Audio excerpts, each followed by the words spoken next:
putain!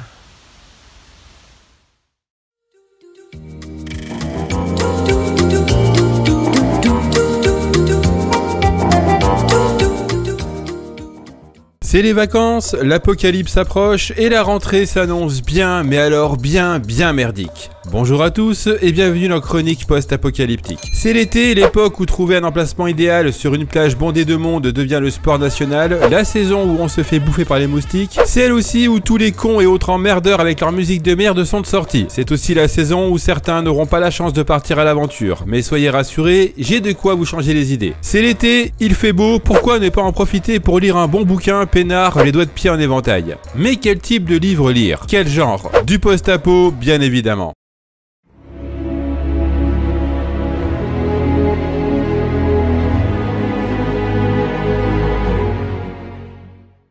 Avant d'attaquer dans le vif du sujet, sachez que cette chronique n'a pas pour but de réellement donner mon avis ou d'analyser un livre. Il s'agit ici vraiment de conseils, d'idées lecture pour l'été. Cela étant, pour les ouvrages que je n'ai pas encore présentés dans une chronique dédiée, ils auront droit à une vidéo hors série digne de ce nom un peu plus tard. Autre point, certains ne sont disponibles que d'occasion. Personnellement, cela ne me dérange pas, je suis partisan de ce genre d'achat, ça permet de donner une seconde vie aux livres et de les payer un peu moins cher. Allez, c'est parti. Le principe va être simple, ça va être de vous proposer, de vous présenter des livres ayant pour thème le post-apocalyptique en général et qui m'ont plu ou pour certains qui seraient susceptibles de plaire. Bref, voyons ça tout de suite avec le premier livre.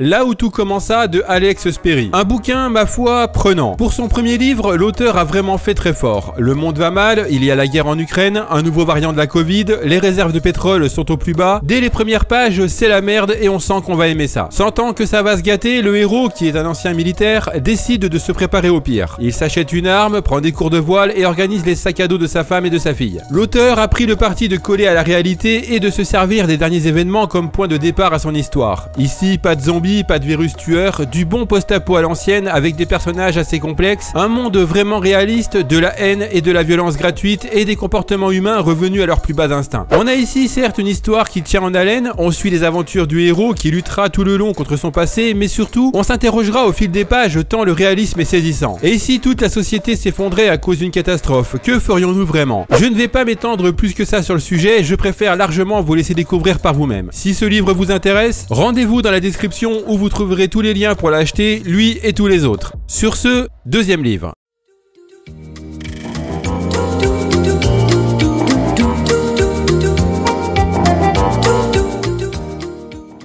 Le monde de demain de Lionel Truand. Saga bien connue sur cette chaîne, ce que je vous propose ici est non pas un livre, mais carrément une saga sous la forme d'une trilogie. L'histoire se passe en 2046 après la Grande Guerre qui a détruit le monde. Un homme, Elliot, devra se battre et survivre pour sa vie et celle de son groupe à travers une Suisse dévastée et meurtrie, peuplée de créatures mutantes et d'une nouvelle espèce intelligente. Alors, je ne vais pas revenir ici sur ce que j'en pense, je vous laisse fouiner un peu sur la chaîne, vous y trouverez quelques vidéos dédiées. Récit écrit sous la forme de journal, du premier au dernier tome, vous serez amené à marcher aux côtés du héros et partagerez avec lui ses peurs, ses doutes, mais aussi ses convictions et ses valeurs qui seront quelque peu mises à mal. J'ai beaucoup aimé l'atmosphère qui change un peu au fil des livres, tout comme l'ambiance, pesante, due en partie au fait qu'on s'attache aux personnages et où on s'inquiète pour eux. Dernier point, même si l'histoire est une pure fiction et qu'elle se passe dans un futur relativement proche, elle se déroule dans une Suisse bien réelle et tous les lieux, les bâtiments ou encore les rues existent réellement. La Suisse n'est pas douée que pour le chocolat, elle se défend plutôt bien en matière d'histoire post-apo de qualité. Livre suivant.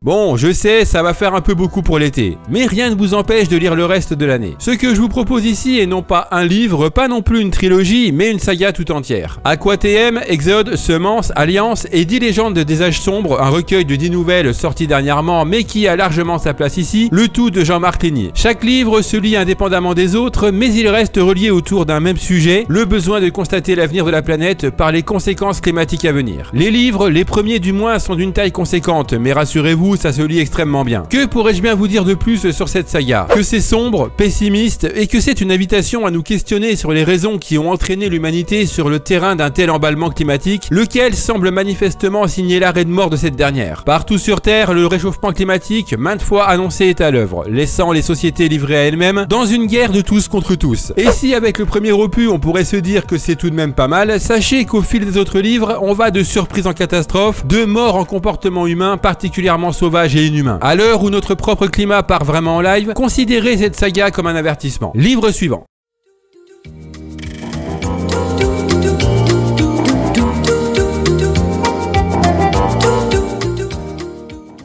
Chronique post-apocalyptique de moi-même. Et après tout, pourquoi pas? Pour ceux qui auraient raté la campagne de précommande sur Ulule, mon livre est disponible à la vente. Dans un monde qui a radicalement changé, 2 décennies après la guerre en 2050, je vous propose de suivre les aventures de Charlie, YouReporter ou journaliste du chaos comme les appelle également la population. Son travail aujourd'hui consiste à transmettre des messages dans un monde ravagé par la 3e guerre mondiale, un conflit bref mais dévastateur qui ne laissa derrière lui que ruine, pauvreté et souffrance. La misère, il la côtoie constamment. Il devra se battre contre une entreprise qui, avec le soutien massif des plus riches qui ont subsisté à l'apocalypse, veut contrôler le monde aux dépens des plus pauvres qui peinent à survivre au quotidien. Son dirigeant est déjà parvenu à provoquer la pire catastrophe que l'humanité ait connue et à en profiter largement. Réussira-t-il à devenir l'homme le plus puissant de ce nouveau monde? L'ancien journaliste, aidé par les différents chefs de clan, finira-t-il par triompher de ce mal qui a gangréné peu à peu la Terre depuis toutes ces années? À vous de le découvrir. Livre suivant.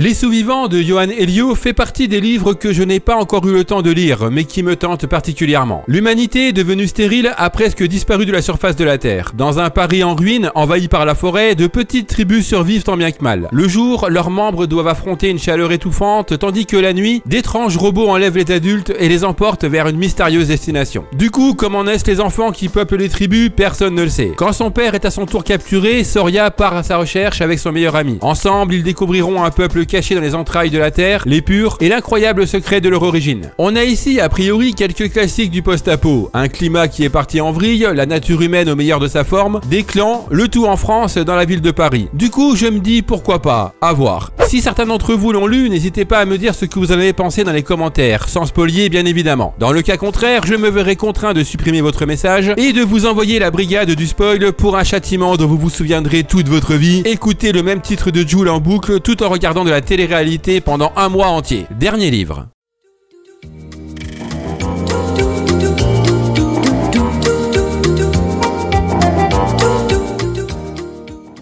Composite d'Olivier Paquet est un livre qui m'a été envoyé récemment et que je n'ai pas encore eu le temps de lire. Comme quoi, j'applique mes propres conseils lecture à moi-même également. Composite donc m'a été envoyé par les éditions La Talente que je remercie chaudement au passage. D'ailleurs, si vous aimez la SF et le post-apo, je ne peux que vivement vous conseiller d'aller jeter un œil sur leur site. Ils ont un catalogue vraiment pas dégueulasse et pas mal de titres qui font clairement envie. Comme d'habitude, le lien se trouve dans la description. Bon, en fin de compte, pourquoi ce livre? Déjà, il faut savoir qu'il n'est pas encore sorti. Disponible seulement en précommande, vous pourrez l'avoir que fin août. Mais tout à fait entre nous, avec le réchauffement climatique, vous pourrez toujours appliquer mes conseils lecture de l'été jusqu'en septembre, voire octobre. Donc, aucun souci à ce niveau-là. Concernant le livre, je ne suis même pas sûr que ça parle de post-apo. Il s'agit ici de politique fiction, de relations entre parents et enfants, mais aussi de deux machines qui œuvrent pour notre bien. Une certaine Esther réhabilite des espaces naturels à l'aide des traces numériques que nous avons laissées sur internet sans même y avoir pensé. Quand elle s'aperçoit qu'une vidéo archivée